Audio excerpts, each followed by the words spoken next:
తాకట్లో ఉన్న మీ బంగారాన్ని విడిపించి ఆ రోజు ఆన్లైన్ రేటుకి కొంటాం. Sharma gold company. కారు ఎక్కాలన్నా, పెన్ను కదపాలన్నా, స్పీచ్ ఇవ్వాలన్నా తండ్రి సలహా తీసుకునే కూతురు ఇప్పుడు తండ్రికే సలహా ఇవ్వడం వెనుక ఆంతర్యం ఏంటి? బాపు అంటూ ప్రేమగా పిలుస్తూనే మీరు ఫెయిల్ అయ్యారు అంటూ విమర్శించడం ఎందుకు?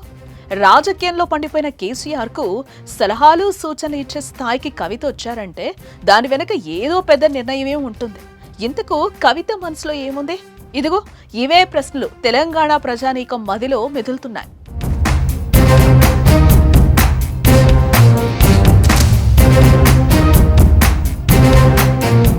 అప్పుడు ఒక లెక్క, ఇప్పుడు మరో లెక్క అంటూ బీఆర్ఎస్ ఎమ్మెల్సీ కవిత తన రూట్ ను మార్చుకున్నారు.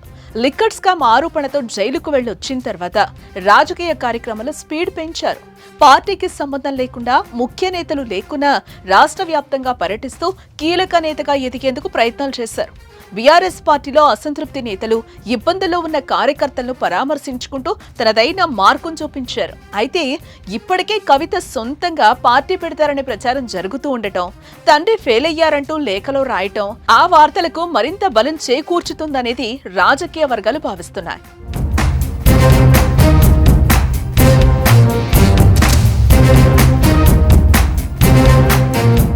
నిజానికి కవితకు బీఆర్ఎస్ పార్టీలో సరైన గుర్తింపు లేదని ఆమె మొదటి నుంచి భావిస్తూ వస్తున్నారనేది ఓ ఆరోపణ. పార్టీలో తనకు సరైన ప్రాధాన్యత దక్కలేదని కవిత ఎప్పటి నుంచో అసంతృప్తిగా ఉన్నారనేది టాక్.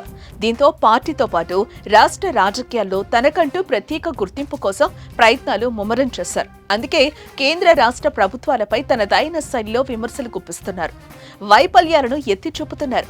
ఎవరినీ వదిలే ప్రసక్తే లేదని, తప్పుల్ని ఎత్తి చూపుతానని, ప్రజల పక్షమని కవిత స్పష్టం చేస్తున్నారు.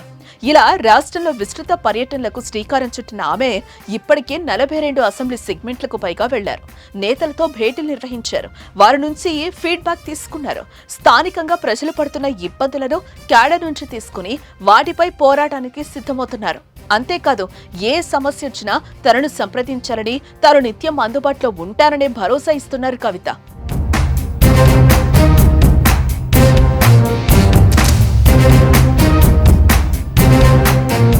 అయితే ఇప్పుడు మరో అడుగు ముందుకేశారు కవిత. మొన్న జరిగిన బీఆర్ఎస్ సభను ఉద్దేశిస్తూ కేసీఆర్ కు రాసిన లేఖ ప్రస్తుతం ఆ పార్టీలో చర్చనీయాంశంగా మారింది.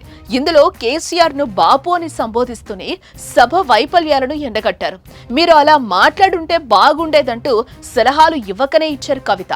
ఇప్పుడు ఈ లేఖ వ్యవహారంతో పార్టీలో అంతర్గత విభేదాలు ఉన్నాయి అనడానికి బలం చేకూరేలా కనిపిస్తున్నాయి. ఇప్పటికే కేటీఆర్ తో విభేదాలున్నాయని, పార్టీలో ఇద్దరు ఇమడలేకపోతున్నారనే ప్రచారం జరుగుతోంది.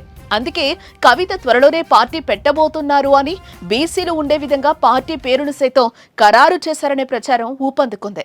అందులో భాగంగానే గతంలో ఎప్పుడూ లేని విధంగా కవిత రాజకీయాలు స్పీడ్ పెంచారని పలువురు అభిప్రాయపడుతున్నారు. అందులో భాగంగానే బీసీ వేదికపై తన గళాన్ని బలంగా వినిపిస్తున్న తీన్మార్ మల్లన్నను కూడా కవిత కలిశారనేది టాక్. మొత్తంగా జరుగుతున్న రాజకీయ పరిణామాల నేపథ్యంలో కవిత ఎపిసోడ్ తెలంగాణ రాజకీయాల్లో ఇప్పుడు హాట్ టాపిక్ గా మారిందని చెప్పుకోవచ్చు.